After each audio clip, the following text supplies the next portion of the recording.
हम लोग गीत बिरहा गायक कलाकार अनिल कुमार यादव आप लोगन के बीच में एक छोटा सा नजराना पेश करत हैं। हमके उम्मीद ना पूरा विश्वास बा कि आप लोगन के ये गीत बहुत पसंद आई।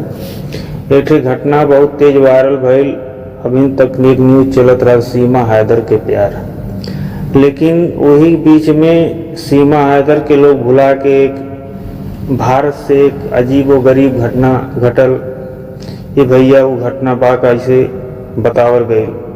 कहानी बा कि अंजू छोड़ के गईली दूगो संतान, पिया गईली पाकिस्तान पिया नाम। अंजू छोड़ के गईली दूगो संतान, पिया गईली पाकिस्तान पिया नाम।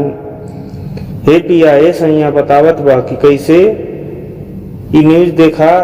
इतना ना वो तो 4 कदम सीमा से और सीमा हैदर से और आगे निकल गई। कैसी गई कि अंजू नाम के हटाई, फातिमा रखली हर साई।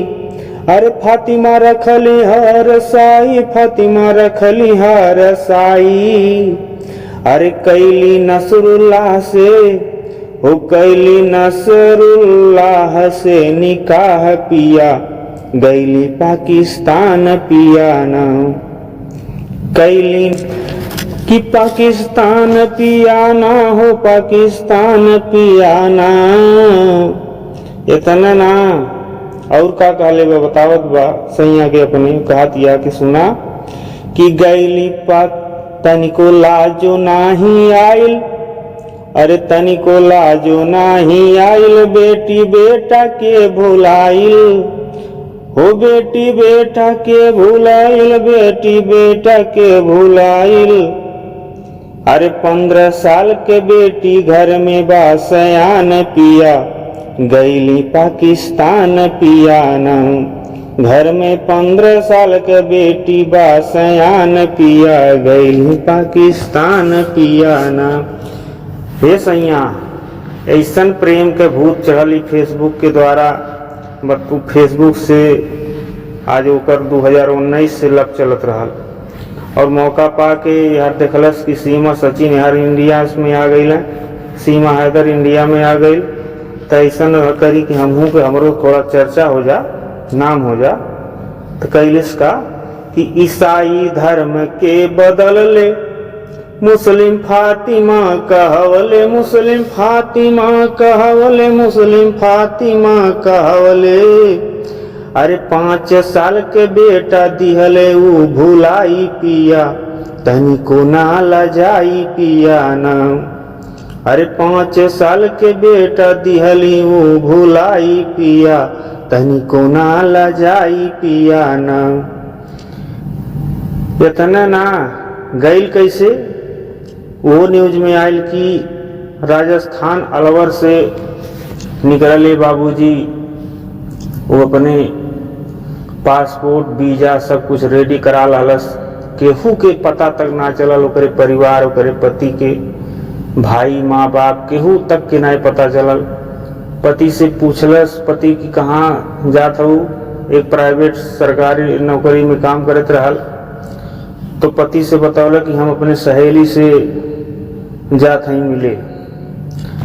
ओके आभास भाई ठीक है सहेली से जात हुई मिले, लेकिन कैलस का अलवर राजस्थान से आईली, अलवर राजस्थान से आईली। बाघा बॉर्डर पर कैली, अरे बाघा बॉर्डर पर कैली, बाघा बॉर्डर पर कैली। अरे वीर बालाकोट में, हो वीर बालाकोट में कैली वो नादानी, पिया गईली पाकिस्तान पिया ना। अरे वीर बालाकोट में कैली वो नादानी, पिया गईली पाकिस्तानी पिया। अरे 5 साल बेटा के भुलाई, पति अरविंद के रोआई, पति अरविंद के रोआई, पति अरविंद के रोआई। एकरे तनिको न लाज शरम आइल, पिया गईल पाकिस्तान पिया। अरे गाँव अनिल यादव गीतिया जहान, पिया गईली पाकिस्तान पिया ना।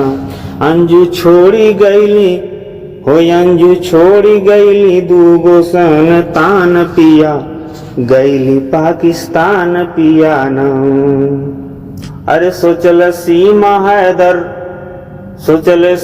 हैदर अली हिंदुस्तान पिया, गईली पाकिस्तान पिया न। नाम भारत के बेचावे कि नाम भारत के बेचावे, इहो कलंकी कहावे, इहो कलंकी कहावे, इहो कलंकी कहावे। अरे लाज तनिको नाही एकरा के आइल पिया, गईली पाकिस्तान पिया न।